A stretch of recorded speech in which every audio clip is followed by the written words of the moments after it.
Surah Al-Muddathir ini adalah surat ke-74 ya, dari Juz Amma ya, yang mana surat ini adalah tergolong daripada surat Makkiyah. Para ulama berbeda pendapat apakah surat Al-Muddathir ini lebih dahulu diturunkan ataukah surat Al-Muzammil. Dan surat ini kelebihannya diturunkan secara utuh satu surat ya. Kalau Al-Muzammil ada sebagian diturunkan di Madinah dan sebagian di Mekah. Jadi sebagian Makkiyah, sebagian Madaniyah. Sementara Al-Muddathir ini semuanya utuh diturunkan pada saat itu. Model penafsiran sebagaimana kita ketahui ada beberapa maktok atau paragraf penggalan kelompok ayat-ayat ya. Jadi maktok pertama kita awali dari ayat pertama sampai ayat yang ke-7 dan sesudahnya ya. A'udzubillahi minasyaitonirrajim. Bismillahirrahmanirrahim. Ya ayyuhal muddathir, hai orang yang berselimut, yang memakai kemul. Dalam hal ini adalah Rasulullah Shallallahu Alaihi Wasallam. Artinya sama dengan Al-Muzammil. Maksudnya dan artinya sama, dan yang dimaksud juga sama, orangnya, objeknya adalah Rasulullah SAW. Kum fa'andir, bangunlah lalu berikanlah peringatan. Warabbaka fakabir, dan Tuhanmu hendaklah agungkanlah. Wasiyabaka fatohir, dan pakaianmu maka bersihkanlah. Warrujza fahjur, dan perbuatan dosa maka tinggalkanlah. Wala tamnun tastakfir, dan janganlah kamu memberi dengan maksud untuk memperoleh balasan yang lebih banyak. Walirabbika fasbir, dan untuk memenuhi perintah Tuhanmu maka hendaklah kamu bersabar wahai Muhammad. Ini ayat-ayat pertama ya, yang diturunkan, yang mengawali daripada surat Al-Muddathir ini, yang intinya adalah ada perintah yang disampaikan oleh Allah Subhanahu wa Ta'ala kepada Rasulnya. Perintah awal-awal dalam rangka untuk berdakwah. Kalau Al-Muzammil itu adalah perintahnya untuk Qiyamul Lail ya, memberikan kekuatan ruhiyah. Sementara di sini lebih lengkap lagi ya, perintahnya dalam rangka untuk menyampaikan dakwah, kemudian mengagungkan Allah Ta'ala, membersihkan baju, membersihkan pakaian, menjauhi dosa-dosa, juga tidak hanya semata-mata melakukan sesuatu untuk mendapatkan balasan imbalan dari manusia. Wala tamnun tastakfir, ini maknanya juga luas dan bukan hanya ditujukan kepada beliau, tapi juga kepada kita semuanya ya. Ketika kita memberi sesuatu, jangan berharap balasan dari manusia. Begitu pula pada saat kita berdakwah, menyampaikan risalah Islam dalam bentuk wasilah-wasilah yang sangat dinamis, ini semata-mata kita tujukan niatnya untuk Allah Ta'ala, bukan untuk mendapatkan imbalan dari sesama manusia. Walirabbika fasbir, dan hendaklah kita bersabar ya, dalam rangka untuk memenuhi perintah dari Allah Ta'ala. Kita lanjut pada maktok atau paragraf kumpulan kelompok ayat yang kedua, ayat 8 sampai ayat yang ke-10. Fa'idha nuqira fin nakur, apabila ditiup sangkakala yang menandakan terjadinya hari kiamat, fadzalika yauma idzi yaumun asir, maka waktu itu adalah waktu datangnya hari yang sulit. Alal kafirina ghairu yasir, bagi orang-orang kafir lagi tidak mudah. Hari yang sangat berat ya, menjadikan semua kita kalang kabut. Hari-hari yang pasti ya, datangnya hari kiamat, hari kehancuran seluruh alam untuk tiupan yang pertama, sedangkan tiupan yang kedua itu adalah memberikan tanda untuk kebangkitan semuanya. Nah, di dalam tafsir fi Dhilal Quran itu diberikan beberapa poin kesimpulan oleh Said Qutb bahwa pada maqta' yang pertama itu adalah An-Nida al-Alawi, yaitu panggilan yang menunjukkan ketinggian, ya, panggilan kemuliaan, yaitu bintita bin Nabi lil Amri al-Jalal, dengan memberikan seruan kepada Rasulullah SAW untuk melaksanakan perintah yang agung. Juga intiza'un Nabi minat tadatsur ilal jihad, perintah kepada Rasulullah SAW supaya bangun dari tidurnya, dari selimutnya untuk berangkat berjihad, berdakwah. Taujihun Nabi ila tahayyu' lil amri al-azim, memberikan pengarahan kepada Nabi sallallahu alaihi wasallam supaya bersiap-siap melaksanakan perintah yang agung. Al-istimanatu 'alal amri, diberikan amanah kepada beliau untuk melaksanakan perintah, bitaujihat rabbaniyah, dengan nasihat-nasihat yang rabbani datang dari Allah Ta'ala secara langsung, ya rabbaka fakabbir, thiyabaka fatahhir, ar-rujasa fahjur, la tamnun tastakfir, li rabbika fasbir. Ini nasihat-nasihat yang begitu penting sebagai pondasi dan sebagai bekal beliau dalam berdakwah. Sementara al-maqta' ats-tsani, yaitu paragraf yang kedua, berisi tentang tahdid wa wa'id lil mukadzibin, ancaman dan untuk memberikan peringatan kepada orang-orang yang mendustakan dakwah. Ancaman berupa yang ada fil akhirah, nanti bagaimana kehidupan mereka di akhirat. Juga ancaman berupa bihabillah al-mubasyirah, yaitu permusuhan dari Allah Ta'ala secara langsung. Nah, ini artinya, ya. Jadi pada maqta' yang pertama diawali dengan panggilan Allah kepada Nabi sallallahu alaihi wasallam, sebuah panggilan yang mendorong beliau untuk memikul sebuah urusan besar, ya, amanah yang berat, dakwah fi sabilillah, ya, dakwah ilallah Ta'ala. Allah seakan mencerabut Nabi sallallahu alaihi wasallam dari keadaan berselimut kepada keadaan jihad, yaitu perjuangan. Taujih, arahan kepada Nabi sallallahu alaihi wasallam agar beliau bersiap-siap untuk sebuah urusan dan perintah yang agung. Wa man ahsanu qaulan mimman da'a ilallah. Jadi sebuah dakwah itu adalah ahsanu qaula, misi yang utama, misi yang penting.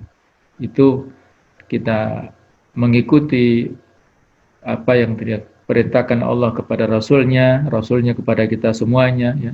Sehingga tugas dakwah adalah tugas yang mulia, ya. Qul hadhihi sabili ad'u ilallah ala basirah ana wa man ittaba'ani. Dakwah dengan basirah, dengan ilmu, dengan keyakinan, itu adalah tugas Rasul dan tugas kita sebagai pengikut beliau. Juga taujih, nasihat kepada Rasulullah SAW agar dalam memikul urusan besar ini beliau membekali diri dengan taujih-taujih rabbaniyah sebagai berikut. Rabbaka fakabbir, ya, kepada Tuhanmu hendaklah kamu agungkan, thiyabaka fatahhir, bersihkanlah pakaianmu, ar-rujza fahjur, kemaksiatan hendaknya kamu jauhi, wala tamnun tastakfir, jangan mengharapkan lebih ketika memberi, wali rabbika fasbir, hendaknya bersabar. Sedangkan maqta' yang kedua secara garis besar berisi tentang ancaman yang Allah berikan kepada mereka yang mendustakan hari akhirat, dan bahwasanya Allah menyatakan perang kepada mereka secara langsung. Sedangkan detail dari ancaman dan peperangan Allah tersebut dijelaskan pada al-maqta' ats-tsalits atau paragraf yang ketiga. Nah, pada paragraf yang ketiga ini lebih detail lagi, ya, yaitu mulai ayat 11 sampai ayat ke-31. Namun sebelum itu, ya, ada beberapa keterangan dan komentar yang perlu untuk saya sampaikan walaupun tidak banyak, ya. Bahwa dalam hal ini ketika Allah Subhanahu wa Ta'ala memerintahkan kepada beliau dengan segala macam perintah dan memberikan peringatan kepada beliau tentang begitu dekatnya hari kiamat, yaitu akan segera ditiup sangkakala. Sangkakala atau trompet. Kalau disebutkan itu adalah dalam sebuah hadis Rasulullah SAW bersabda, "Kaifa un'amu?" Bagaimana mungkin aku akan bersenang-senang? Wa sahibul qarni qad iltaqama al-qarna. Sementara yang memegang tanduk sudah meletakkan tanduk itu di bibirnya. Wahana jabhatahu, dan keningnya sudah menengadah. Yantadiru mata yu'maru. Dia menunggu-nunggu perintah kapan tanduk itu akan ditiup. Bayan fuhu, sehingga dia pun segera meniupnya. Jadi malaikat Israfil ya, yang meniup sangkakala sudah siap dengan tanduk besarnya, tanduk raksasanya yang jauh lebih besar daripada langit dan bumi ini, ya, bentuknya mirip tanduk seperti itu sudah menaruh sangkakala itu di bibirnya, kemudian keningnya sudah menengadah, sudah siap menunggu perintah dari Allah Ta'ala. Jadi artinya ini menunjukkan bahwa waktu datangnya kiamat itu sudah sangat dekat dan sudah sangat dekat sekali ya. Ketika Rasul diutus pun sudah sangat dekat, apalagi kita saat ini. Dan ini juga menjadi peringatan bahwa hari-hari itu adalah hari-hari yang sulit, terutama adalah orang-orang kafir yang ingkar kepada Allah Ta'ala ya, itu luar biasa. Dan ayat-ayat yang berikutnya ini masih ada kaitannya dengan ayat-ayat yang sudah kita baca tadi, ayat 11 sampai 31 dan seterusnya. Ini banyak bercerita tentang seorang tokoh Quraisy. Dia adalah tokoh yang ternama di sana, yaitu Al-Walid bin Mughirah. Al-Walid bin Mughirah ini tokoh yang terkenal di sana. Dia adalah ayah dari Khalid bin Walid, memiliki kekayaan yang banyak, anak yang banyak, yaitu kurang lebih 13 anak. Dalam riwayat disebutkan kekayaannya itu kurang lebih 100.000 dinar. Kalau 1 dinar itu minimal itu 2,5 juta saja, itu berarti kekayaannya sekitar 250 miliar ya, itu jumlah yang besar di sana pada saat itu. Nah, Walid bin Mughirah ini nanti ada cerita lebih lanjut ya. Di sini Allah Ta'ala memberikan peringatan. Zarni wa man khalaqtu wahida. Biarkan aku bertindak terhadap orang yang aku telah menciptakannya sendirian. Urusanku dengan dia. Wa ja'altu lahu malam mamduda. Dan aku jadikan baginya harta benda yang banyak. Jadi sudah kita sampaikan kekayaan Walid bin Mughirah yang banyak. Wa banina syuhuda, dan anak-anak yang selalu bersama dia. Jumlah anaknya banyak, dia selalu sering bercengkerama dengan anak-anaknya. Walaupun dia hartanya banyak, dia nggak disibukkan oleh perniagaan karena bisnisnya sudah dijalankan oleh budak-budaknya, oleh pegawai-pegawainya.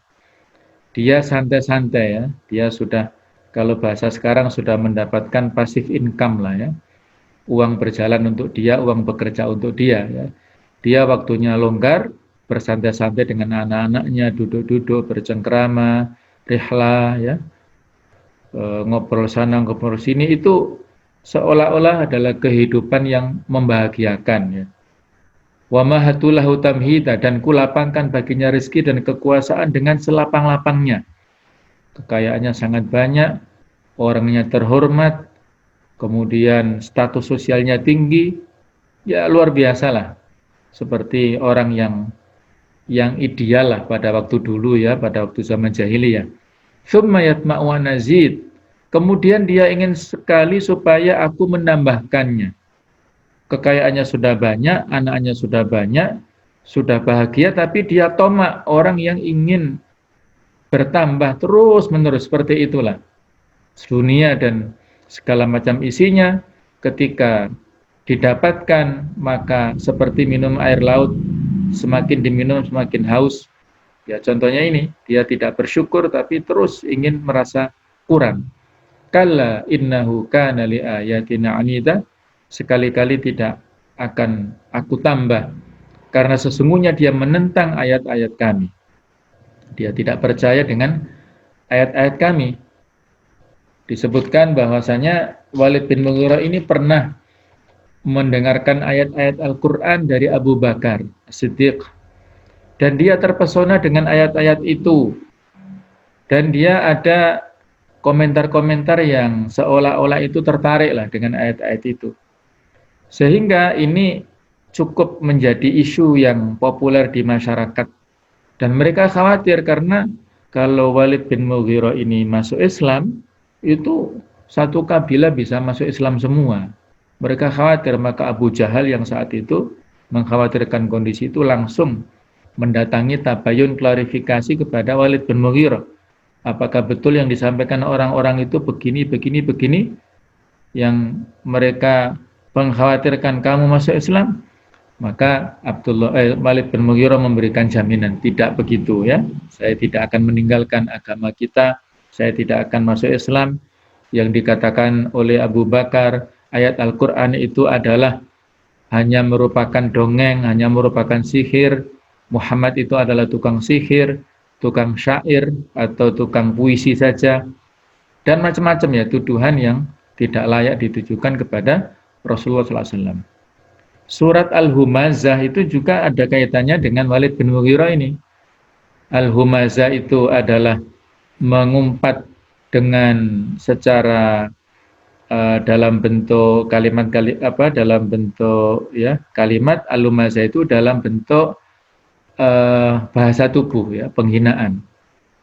Bisa juga bermakna Al-Humazah secara sembunyi-sembunyi, Al-Humazah itu secara nyata. Itu dilakukan oleh Walid bin Mughirah ini. Sa'urhiquhu sakor. Aku akan membebaninya mendaki pendakian yang memayahkan. Sa'urhiquhu sa'uda. Maaf ya. Sa'urhiquhu sa'uda, bukan sakor, tapi sa'urhiquhu sa'uda, aku akan membebaninya mendaki pendakian yang memayahkan. Itu nanti terjadi pada saat masuk neraka ya. Dia masuk dalam keadaan atau meninggal dalam keadaan kafir, kemudian setelah itu dia nanti masuk neraka ya, disuruh untuk mendaki Sa'ud. Nah, Sa'ud itu adalah sebuah tempat yang ada di neraka yang disebutkan dalam sebuah hadis dari Abu Sa'id Al-Khudri, bahwasanya Rasulullah SAW bersabda, Wailun. Wail itu adalah suatu lembah di dalam neraka, Watin fi jahannam ya, sebuah lembah di neraka Jahannam, yahwi bihil kafir, di mana orang kafir akan dilemparkan ke dalamnya arba'ina kharifan. Itu dilemparkan ke sana dan baru mencapai dasarnya setelah meluncur selama 40 musim. Qabla an yablugha qa'rahu. Sedangkan Sa'ud ya, qabla an yablugha qa'rahu, jadi sebelum sampai dasarnya itu 40 musim, bukan 40 tahun saja tapi 40 musim. Wa Sa'ud, sedangkan Sa'ud itu adalah jabalun minnar, yaitu gunung yang terbuat dari api, yatasa'atu fil kafir, yang akan dinaiki oleh orang-orang kafir selama berapa lama? Sab'ina kharifan, 70 musim.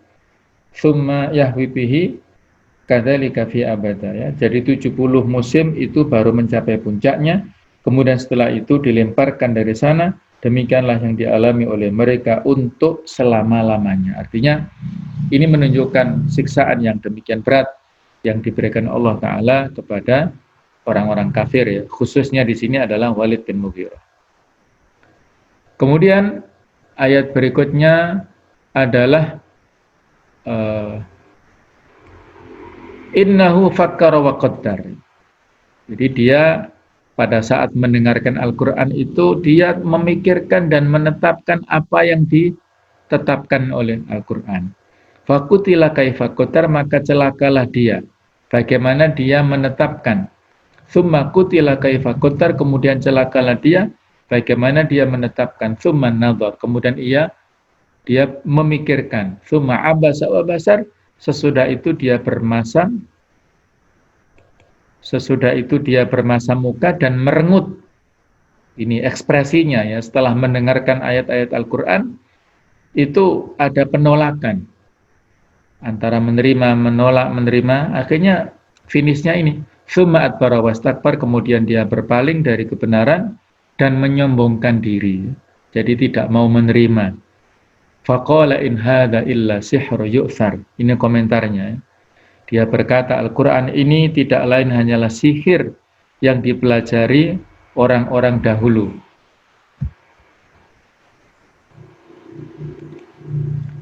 In hadza illa qaulul bashar, ini tidak lain hanyalah perkataan manusia biasa.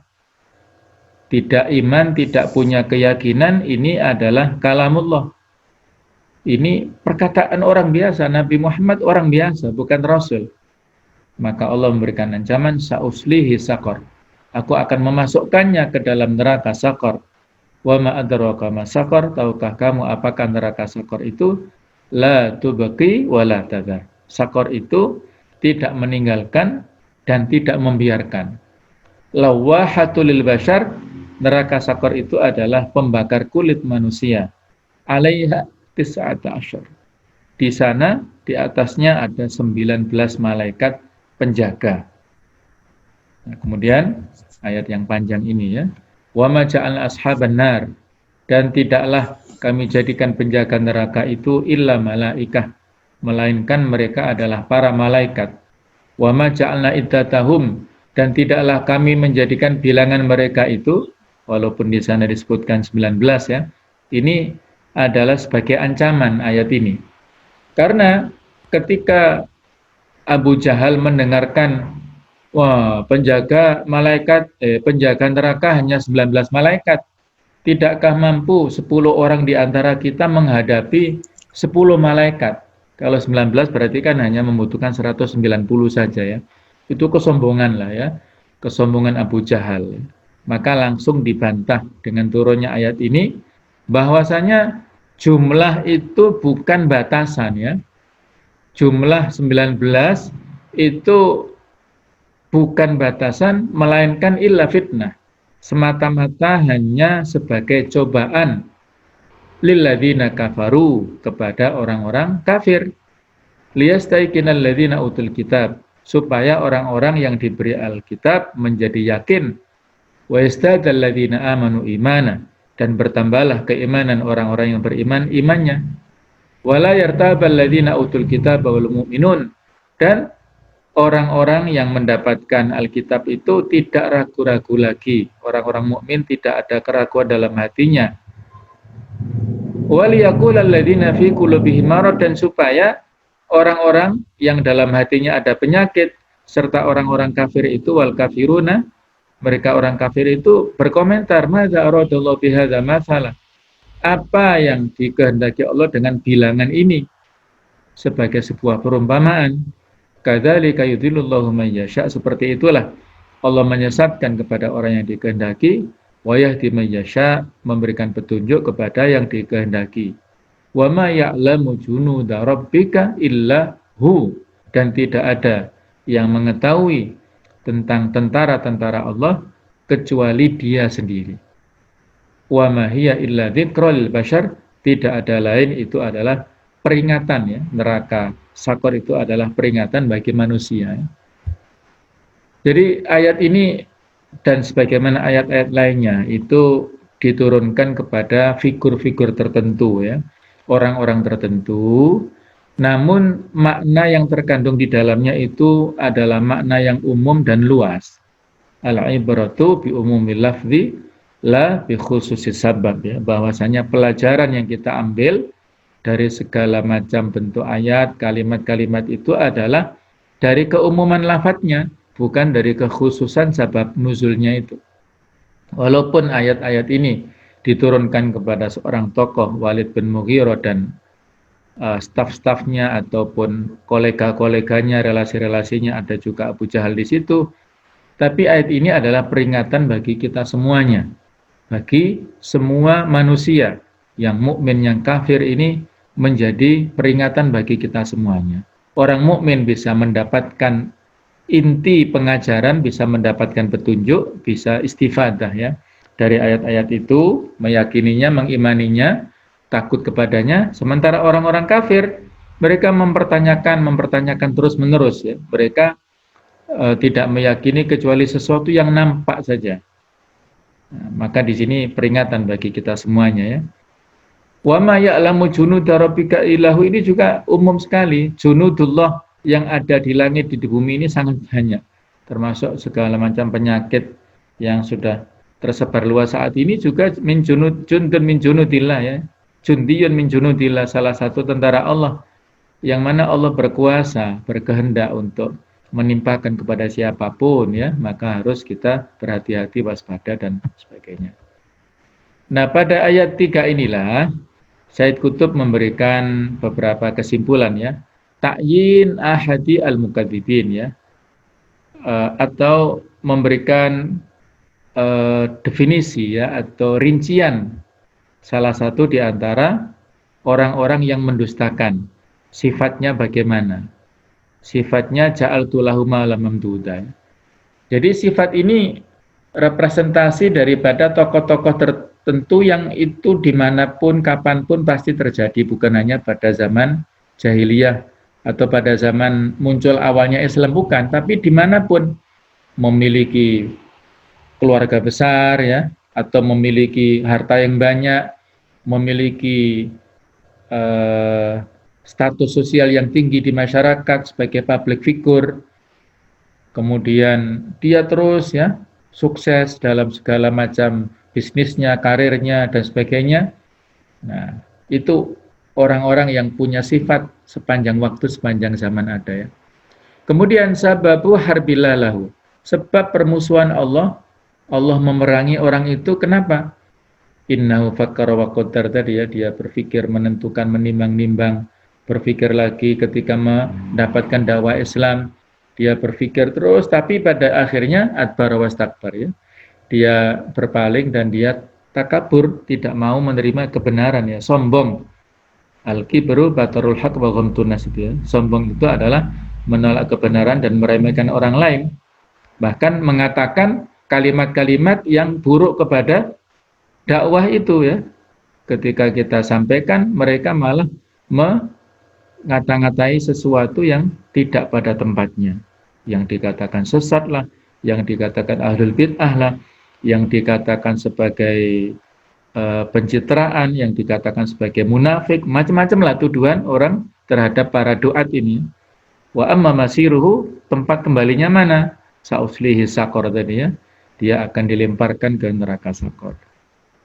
Inilah artinya ya, pada kelompok ketiga ini yang dimulai dari ayat 11 dan berakhir ayat 31, Allah menjelaskan secara detail dan definitif figur atau tipologi orang yang mendustakan ayat-ayat Al-Quran ini sepanjang waktu, sepanjang zaman. Sifatnya tiga ini, tentang sifat atau ciri orang yang mendustakan ini, sebab atau penyebab mengapa ia mendapatkan pernyataan perang dari Allah, nasib atau perjalanan akhirnya sang pendusta ini. Dijelaskan ya, Allah Ta'ala memberikan kekayaan yang sangat banyak, ma'ala mamduda, anak yang sangat banyak, banina syuhuda tadi, dan terus-menerus membersamainya, wa mahatulahu tamhida, diberikan kenikmatan, kelebihan yang semakin banyak, ia pun masih menginginkan ada tambahan nikmat itu dari Allah Ta'ala, tapi dia nggak bisa bersyukur. Li'ayatina anida ya. Namun orang yang bergelimang dalam berbagai kenikmatan ini ternyata sangat membangkang terhadap ayat Allah. Maka tempat akhirnya adalah sa'uslihi sakor, dengan azab yang sangat pedih yang nantinya mereka dia dapatkan di neraka sakor itu. Penyebab Allah memerangi sang pendusta telah disebutkan, sebenarnya ia telah banyak berpikir tentang Al-Quranul Karim yang turun kepada Nabi Muhammad dan telah menyiapkan penilaian terhadapnya. Berpikir yang sangat serius dan mendalam.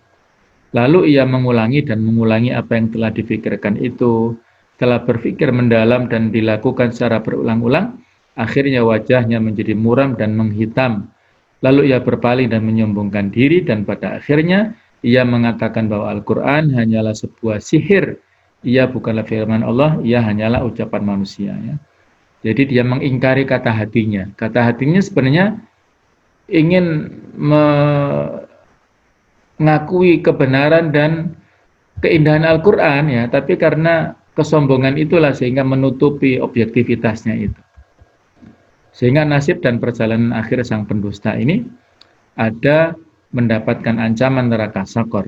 Dan Allah menjelaskan sebagian dari sifat-sifat neraka ini dan sikap orang-orang terhadap keterangan tentang neraka ini. Neraka ini bersifat membakar habis segala hal yang masuk ke dalamnya. La tubqi wa la tadhar tadi. Dan setiap kali habis, maka akan kembali lagi kepada kondisi semula dan dibakar habis lagi begitu seterusnya tanpa ada hentinya dan selama-lamanya ya. Di surat Al-Humazah juga seperti itu. Jadi terus-menerus tidak ada habisnya. Terbakar, kembali lagi terbakar. Yang paling akhir terbakar itu hatinya. Di hati itu yang paling akhir. Kemudian kalau hati hancur, kembali lagi. Ada kepalanya, badannya, kakinya, semuanya hancur. Kemudian kembali lagi seperti itu. Dan sifat neraka ini akan mampu merubah manusia. Neraka ini dijaga oleh 19 malaikat. Dan angka 19 ini ternyata menjadikan orang-orang kafir semakin bertambah kufur. Begitu juga orang-orang yang di dalam hatinya ada penyakit tadi ya. Ini fitnah, cobaan. Dan Abu Jahal nantang-nantang tadi ya. Maka dalam maktok yang keempat, ayat 32 sampai 42 diteruskan oleh Allah Ta'ala, kalla wal qamar, sekali-kali tidak demi bulan, wal laili idh adbar, dan malam ketika telah berlalu, wasubhi idza asfar, dan subuh apabila mulai terang, innaha la'ihdal kubar. Sesungguhnya Sakor itu adalah salah satu bencana yang amat besar dan nadhira lil bashar, sebagai ancaman bagi manusia. Liman sya'a minkum ayataqaddama aw yata'akhkhar, yaitu bagi siapa di antaramu yang berkehendak akan maju atau mundur. Apakah dia mau menerima hidayah ataukah tidak, mau menyambut datangnya dakwah itu ataukah berpaling. Nah, itu terserah diberikan kepada manusia. Manusia punya pilihan untuk itu ya. Punya ilham untuk menerima dakwah ataukah untuk menolak. Nah, disebutkan dalam sebuah hadis tentang sifat ya. Sifat neraka ini sangat banyak. Ditegaskan dalam hadis Bukhari dan Muslim. Dan juga yang lainnya bahwa Rasulullah SAW bersabda ketika menerangkan tentang Al-Baitul Ma'mur yang ada di langit yang ketujuh. Ini menunjukkan tentang kekuasaan Allah Ta'ala. Jadi tentang jumlah tadi ya. Kemudian itu diolok-olok oleh orang kafir, dan ini seolah-olah orang-orang Quraisy itu meremehkan kekuasaan Allah. Maka di dalam banyak hadis ditunjukkan ya tentang kekuasaan Allah Ta'ala, diantaranya adalah Al-Baitul Ma'mur. Ini fa'idha huwa yadkhuluhu fi kulli yawm sab'una alfa malak. Ternyata ia adalah sebuah rumah yang setiap harinya dimasuki oleh 70.000 malaikat, la ya'uduna ilaihi akhiru ma'alaihim. Dan mereka yang masuk itu tidak pernah keluar lagi. Jadi antara awal yang masuk dengan yang akhir itu mengular terus. Setiap harinya tidak kurang dari 70.000 malaikat. Itu ada di Baitul Ma'mur yang posisinya itu ada di atas Ka'bah. Ka'bah itu adalah poros tawafnya orang mukmin di dunia, sedangkan Al-Baitul Ma'mur itu poros tawafnya tempat nanti atau ada sekarang ya, bukan nanti tapi sekarang di langit sana oleh para malaikat. Pusat daripada bertemunya dan bertawafnya para malaikat ada di Baitul Ma'mur. Kemudian dalam hadis lain juga disebutkan tentang jumlah malaikat yang sedemikian banyak. Ma fis sama'i sab'i mawdi'u qadamin wala shibrin wala kafin illa wa fihi malakun. Tidak ada satu tempat pun di langit yang 7. Apakah itu sebesar kaki, sejengkal, bahkan setelapak tangan, melainkan padanya ada malaikat yang berdiri. Ada malaikat yang berdiri, au malakun sajid, ada malaikat yang sujud, au malakun roki', ada malaikat yang rukuk. Fa idza kana yaumul qiyamah, maka pada saat nanti hari kiamat, qalu jami'an, mereka semuanya mengatakan subhanaka, maha suci engkau ya Allah, ma abadnaka haqqa ibadatik, kami tidak menyembahmu dengan sebenar-benarnya, ya, maksudnya ini ketawaduan, ya, kami tidak mampu beribadah kepada engkau dengan peribadatan yang benar, melainkan kami tidak pernah menyekutukan engkau dengan apapun. Ini ketawaduan dari malaikat. Mereka ini la ya'sunallaha ma amarahum wa yaf'aluna ma yu'marun, ya, tidak pernah berbuat maksiat kepada Allah. Jadi saking banyaknya malaikat yang berada di langit itu, dalam riwayat lain disebutkan sampai langit itu bunyi krek-krek gitu, ya, saking banyaknya, karena tidak lebih daripada setelapak ini kecuali ada malaikat yang sangat banyak di langit sana. Dan malaikat ini ya tidak bisa kita bayangkan dan tidak seperti manusia, ya, Jibril saja yang biasa dan sering ataupun memiliki tugas untuk menunaikan wahyu kepada Nabi SAW itu memiliki 600 sayap, yang kalau satu sayapnya itu dikembangkan bisa menutup ufuk, itu baru Jibril. Apalagi yang lainnya, ya. Yang lainnya malaikat Israfil ini bisa 600 kali lipat, bahkan lebih daripada satu sayapnya malaikat Israfil itu sama dengan 600 sayapnya malaikat Jibril. Inilah luar biasa, ya. Mereka makhluk yang luar biasa dan mereka tidak bisa melaksanakan segala sesuatu tanpa takdir perintah dari Allah. Mereka tidak sanggup melakukan segala sesuatu kecuali atas instruksi dan perintah dari Allah Ta'ala. Artinya Allah maha dan jauh lebih dahsyat, lebih berkuasa daripada malaikat dengan segala macam kelebihannya itu. Nah, setelah Allah menjelaskan tentang kebesaran, kekuasaannya dan sebagainya, ancaman kepada orang-orang yang mendustakan ayat-ayat Allah, maka Allah menyampaikan peringatan kepada kita semuanya, kullu nafsin bima kasabat rahina. Tiap-tiap diri bertanggung jawab atas apa yang telah diperbuatnya di dunia. Yang baik, in ahsantum li anfusikum, ya, perbuatan yang baik akan kembali ke kita. Wa in asatum falaha, perbuatan yang buruk juga kembali ke kita, bukan hanya di akhirat nanti, tapi di dunia juga akan kita dapatkan. Illa ashabal yamin, kecuali golongan kanan orang-orang mukmin yang baik-baik. Fi jannati yatasaalun, mereka berada dalam surga, mereka tanya-menanya satu di antara yang lainnya. Anil mujrimin, tentang keadaan orang-orang yang berdosa. Mereka sudah dimasukkan ke kamar-kamar yang di surga, dan dalam riwayat disebutkan mereka lebih mengenal kamar-kamarnya, hunianya di surga, daripada mereka mengenal tempat tinggalnya di dunia. Jadi seolah-olah kita, permisalan sederhananya itu, masuk di sebuah tempat yang sangat indah, mungkin seperti hotel bintang 6, bintang berapa begitu. Kemudian kita check-in dan diantarkan oleh pelayannya. Ketika kita melihat kamar-kamar itu, seolah-olah kita pernah melihatnya dulu di dunia, seolah-olah begitu, dan kita lebih hafal di mana nanti kita ditempatkan. Nah, itulah beberapa riwayat menyebutkan seperti itu. Nah, mereka saling bertanya, bercengkerama tentang keadaan orang-orang yang berdosa. Ma salakakum fi saqar, apa yang memasukkan kamu ke dalam neraka Sakor, sebabnya apa sih? Nah, ada jawaban di antara penduduk neraka itu, qalu lam nakum minal musallin, kami dulu bukanlah orang-orang yang melaksanakan sholat, ya. Ini ayat ini dijadikan dasar, ya, bahwasanya orang-orang kafir itu juga mendapatkan kewajiban sholat, tetapi karena mereka belum mengucapkan 2 kalimat syahadat, kalaupun mereka sholat juga nggak akan diterima, ya. Jadi syaratnya harus syahadat dulu, muslim dulu, baru ibadahnya diterima. Jadi ini konsekuensi yang berkaitan lah. Tapi yang jelas bahwa orang yang meninggalkan sholat mendapatkan ancaman seperti ini. Walam nakunut umul miskin, kami dulu juga tidak memberikan makan kepada orang-orang miskin. Wa kunna nakhudhu ma'al khaidin, kami membicarakan yang batil bersama dengan orang-orang yang membicarakannya. Wa kunna nukadzibu biyaumiddin, dan kami dulu mendustakan hari pembalasan. hatta atanal yakin, sampai datang kepada kami kematian.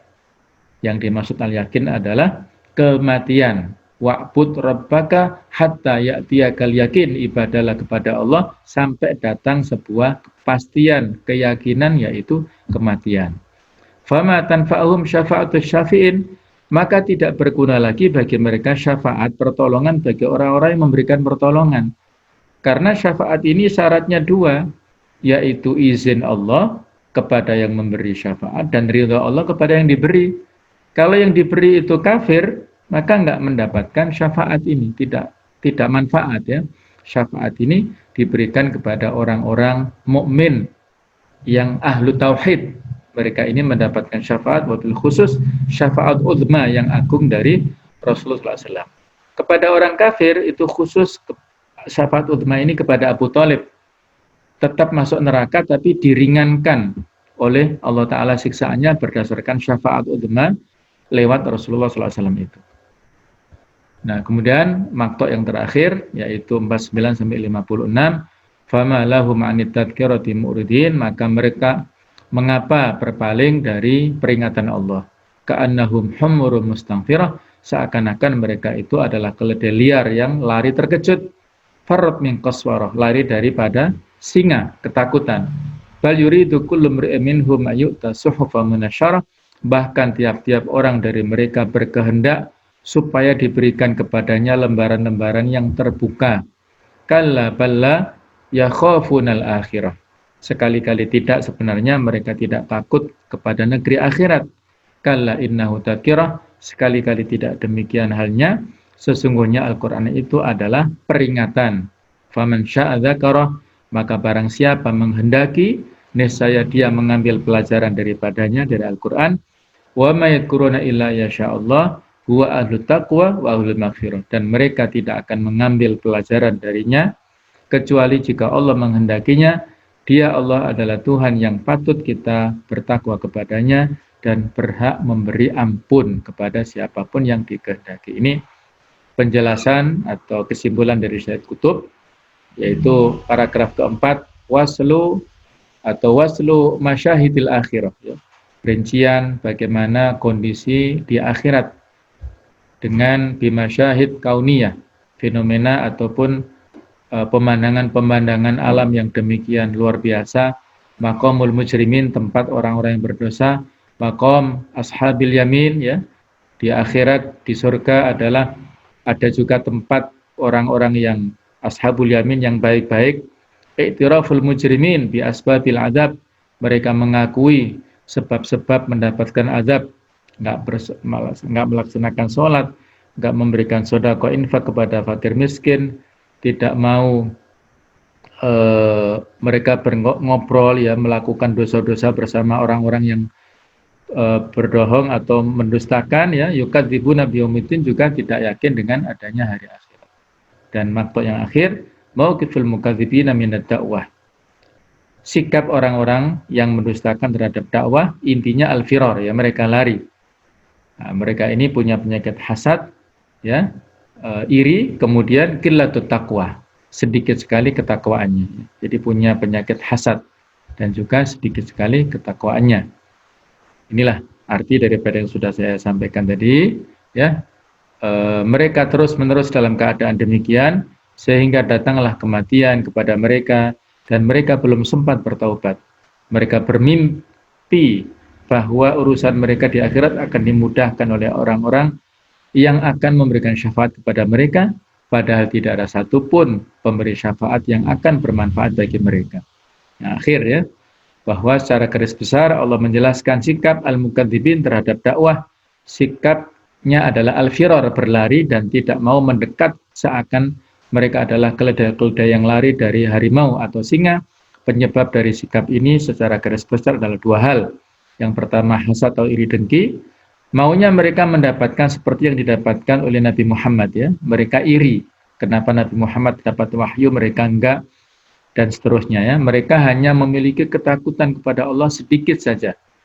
Lalu Allah menjelaskan bahwa Al-Quran ini adalah tadzkirah yang akan bermanfaat bagi ahlu taqwa dan ahlu maghfirah. Itulah, ya, sedikit tadabbur kita dari surat Al-Muddatsir.